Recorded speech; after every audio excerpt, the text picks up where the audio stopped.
Hello, fantastic people of every sort. This is Shams Nelson from Fantastic Anatomy, and I'm painting a little Yoda right here.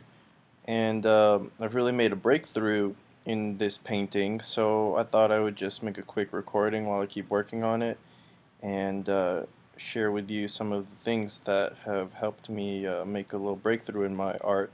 And if you're an artist, I'm sure you know what I mean by that. It's when you kind of discover something or try something new and you're like, whoa, this is really increasing the quality of my work by a lot more than, it's like by leaps. Um, so yeah, let me tell you what I did here. Well, the first thing I did was I actually thought out the composition and what I wanted to do. I was just looking at all this Yoda concept art and I posted it on one of my blogs, The Artist Quest theartistquest.wordpress.com.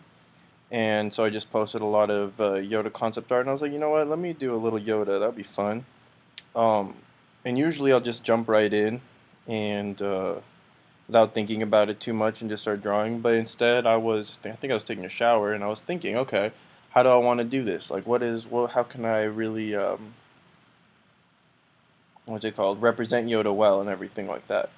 So I got this idea of him floating above a rock with his hand forward, a very Yoda, you know, a very Yoda thing to do is put his hand forward and close his eyes. He's using the Force kind of thing. And I thought about the composition and how I would want to lead. His face is obviously going to be the focal point, so I want to lead the eye to his face, and then here it comes down to his hand. And I think I actually might put a little sleeve down there. Now I see that that's missing. Comes down to the rock, and this kind of helps push the eye back over here, and it comes around again. So it's this nice circular, self-contained composition. Since I'm not going to do a background, then I thought that would be good. And so I started off here. I guess I'll show you the process. Turn off the. So actually, I started off with. Oh, I deleted that layer. Well, I had a little thumbnail. I just drew in the corner, just to get the idea of like, okay, how far is he gonna be floating above the rock? It was just such a small thing. Um, and then I just sketched it out really lightly. This is the opacity is lower, so the sketch was like this. Lowered the opacity, and by accident I started going on the same layer. And instead I wanted to make a new layer where I outlined, made the basic outline. And I found that making more confident strokes, even though I'm not very confident on a Wacom tablet, by hand more so for sure, but I'm still getting used to this. But like making longer confident strokes, even if you don't feel confident, looked a lot better than doing like little sketchy ones. And I worked mostly zoomed out, but then when I zoomed in, I could see it was really sketchy, and I was able to clean it up with the eraser a little bit and stuff like that. But I thought working zoomed out, and another breakthrough kind of thing idea that I had uh, is to, when you're working on the details, keep in mind the whole. Because a lot of times I'll work on a detail, I might work on just this part right here, and then I'll look back and I'll be like, oh, it was, skewed off to this angle too much, and it should have been more like that.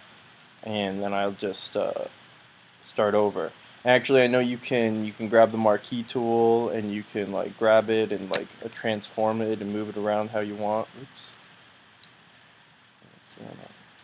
But I'm finding that especially for practice purposes, I'm not trying to do this for like a client or something like that. Just redraw it.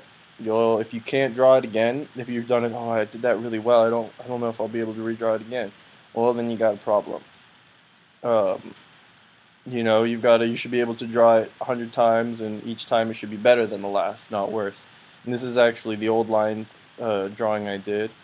If you check out the legs here, my wife pointed out that it looked kind of weird, so I redid it. I think that looks a little better here. Um, so yeah, at first I was like, ugh, I had already colored it and stuff, and then when she pointed it out, so I was like, but you know what? It's practice. So that's what I would suggest. So a few of the tips I'd suggest is think before you draw, before you start drawing. Um, think about composition, think about what you want the focal point to be. Just think about what you want the focal point to be, and then kind of, uh,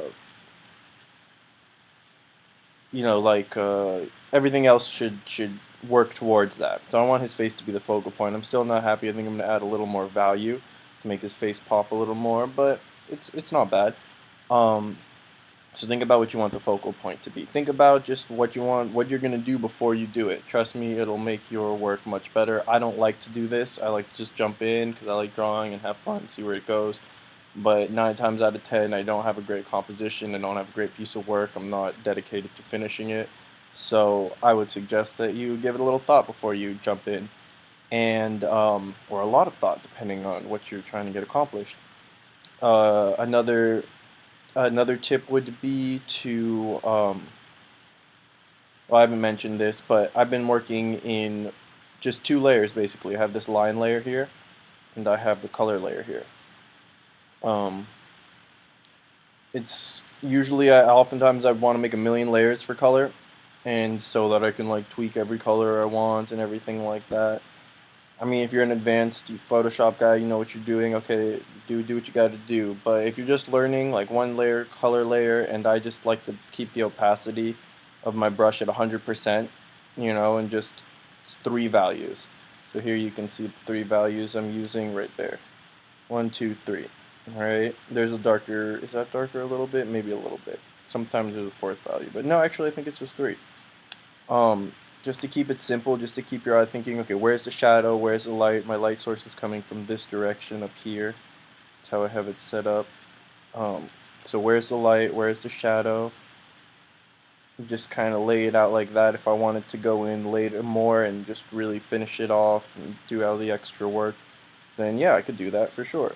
But for practice and getting the idea, I think 3 is a good number of values to be thinking the right way, and use smooth, confident lines if you can. I know this is kind of sketchy. I kind of like the sketchy feel to it, but it was even more sketchy before. And I kept some of the sketchiness. I wasn't going to be all anal about it, but really the more confident lines like here and stuff. If it was all sketchy, it was looking like, I don't know, just not very fun. Um, yeah, I think that's it, and I'm sure I'm forgetting some stuff, but I hope this video was helpful, and especially if you're a beginner digital painter like myself. And yeah, just have fun with it. And take your time too. Definitely take your time. Try to enjoy it. Don't think about the finished product. That's another problem I have. I'm like, oh, I want to get it done. No, it's fun. It's fun painting. Like really, like kind of try to enjoy the colors, and I'm sure you'll have a great time.